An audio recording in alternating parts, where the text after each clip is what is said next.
So I was recording a video on Panich, I think that's what his name is, and a video on Teka, and I realized my mic wasn't on.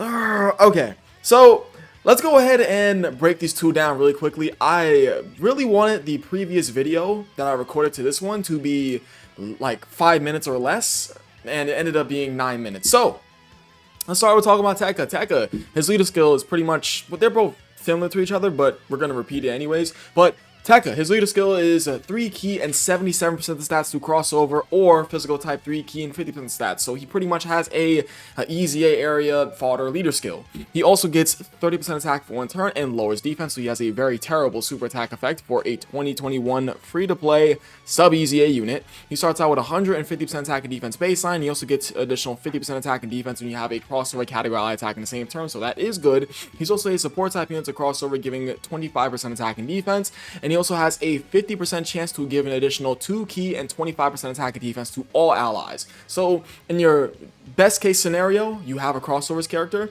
and this character procs his additional support part of his passive. He's giving up to 2 key and 50% attack and defense, which is obviously very, very powerful for a free-to-play sub-EZA unit, but you have to be inside the right condition for this to happen.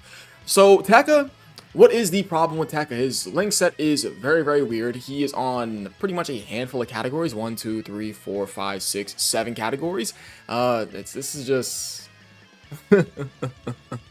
right? Yeah, you me as 1, 2, 3, 4, 5, 6, 7. I counted Earthbred Fighters for some reason because I saw the Earthbred and the Fighters, so I thought that the Fighters part was additional categories. Don't mind me. So he's on really a handful of categories. He has a terrible link set. He has a bad super attack effect. And you can honestly, could you justify running him on crossover? I would honestly say no, because crossover has other support type units that just take a better role over this guy, i.e. the Supreme Kai of Time. Where is she? She's right over here. You are running Supreme Kai of Time over this damn Teka any day of the week. Now, granted, if you don't have the Supreme Kai of Time, could you run him still? I'd honestly say no, because you have Demon Goddess Toa. There is a plethora. Where is she? She is right over here. I would also argue running this Toa. This, what is it? What's her name? It's just the Demon Realm. No, it's just Toa. I would 120% run this Toa over this Teka any day of the week.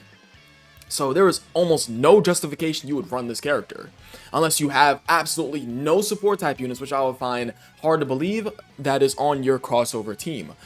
Hell, even who else? What's another support type unit? This guy, albeit he is a supreme, no, not supreme, excuse me. He is a extreme class. I said supreme. I was thinking of the super attack effect multiplier. Albeit he is a extreme class support type unit. Guys, the point is, crossover has a million fucking supports. Why would you run this guy? Pretty much. It's like, if the only reason you would not run like any of the other characters that are on crossover is because you you haven't summoned on the Dragon Ball Heroes banner, and this is all you got. This is a very, very, very, very last option. I said Supreme like I was talking about the damn super attack multiplier. Not important. But that is it for Teka. Panich? I think that's how you say his name. Panich? Panich? It's like pinch. Okay. So his leader skill, similar to Teka's. He gives crossover category. No, it's crossover 3 key and 77% stats, or AGL type 3 key and 50% stats. Pretty much the same goddamn thing as Teka. I'm rushing because my first video, I am completely... How the hell do I forget to turn on my damn mic? He gets 30% attack and lowers defense. Also, he has a similar super attack effect to Teka, so his super attack effect is absolute garbage. He gets 3 key and 150% attack and defense at the start of turn. Remember, this guy doesn't get key at the start of turn, so he does. He gets 120% attack when performing a super attack, and he launches an additional attack as a 30% chance to come a super attack. Do keep in mind he has less categories than Teka, and arguably a worse link set. The same lineage, Tough as Nails are good links. More than meets the eye, there's like almost no units that have this damn link. It's good though, 10% attack and defense, but in a sense, more than meets the eye, this is a very, very odd and bad mixture of links. And he's also on basically no damn category teams. Like, take a look at this. He's on 7 category teams with an odd link set, and he's on 4 category teams with arguably a worse link set. Actually, the same lineage and Tough as Nails is like, is Just like, yeah. Yeah, Panich might have a better link set just because of the same lineage and toughest nails. But it's like a Saiyan with toughest nails, right? Well, he's not, technically he's not a Saiyan. He's literally nowhere. He doesn't have hybrid Saiyans or pure Saiyan. But the thing is that this is a offensive free-to-play unit, pretty much, because he gains 120% attack when he's performing a super attack. He gets an attack buff from his passive to his super attack effect. And he has additional super attack chance. How do you fix these units? Give them a 50% chance to dodge. They're coming out of the God Event meta. You don't give free-to-play units unless... Okay. You don't give free-to-play units guard or damage reduction because their stats are so damn low. You don't do that. You either give them a high amount of damage reduction with a solid amount of defense, and when it comes to guard, you got to give them a high amount of defense while stacking defense, so you can build up defense to better suit the unit's guard. More often than not, free-to-play units don't need guard or damage reduction. Well, damage reduction has to be high. It can't be nothing no lower than 50. It can't be lower than 50% damage reduction. A free-to-play unit with below 50% damage reduction, it's almost worthless. Look at these stats. Pretty much.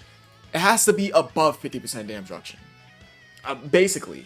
Because what the fuck you look like with a free-to-play unit with 40% damage reduction and, what, 150% attack and defense? You're still getting cooked by a super attack. You bring them into meta content, they're still getting cooked. So, how to fix these cards? Give them a 50% chance to dodge. Easy. Give them dodge. And then build their potential system full dodge. I hate to sound like truth, but for free-to-play units, dodge is the best route. Pretty much, for like units of these caliber. Like, unless we're talking about, like, examples, I can't think of an example off the top of my head where I don't know where dodge would not be effective for a free-to-play unit, but that would fix these characters. They are God Event meta characters. Just make them have dodge chance. Pretty much. It's very easy. And that's pretty much that. And then I would honestly say, personally, of course, they both have to get defense on super, obviously, because their super attack effects suck donkey balls. He has to get 120% defense with his 120% attack, like 120% attack and defense, 30% attack and defense. Give him a 50% chance to dodge, and I feel like he's fixed.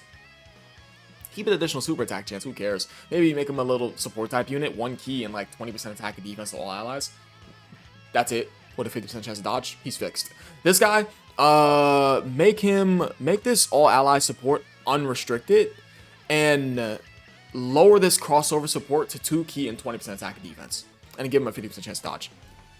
And then let him get 100% attack and defense, so you have a crossover category ally attack in the same turn, and let him get 50% attack and defense when he's performing a super attack. And then give him 30% attack and defense on super. He's fixed. He's pretty much fixed, no? I mean, maybe like give him more stats buffs. I mean, I guess 200% attack and defense, and make this also 200% attack and defense. Because guys, look at their fucking stats. Like, come on, look at this defensive stat, and look at this offensive stat. Like, come on, they're a free-to-play unit. But I think that is really about it. I appreciate you guys for watching. You guys are the best. I'll catch you guys next time. I love you all. Dev, how the hell did you forget to turn on your mic?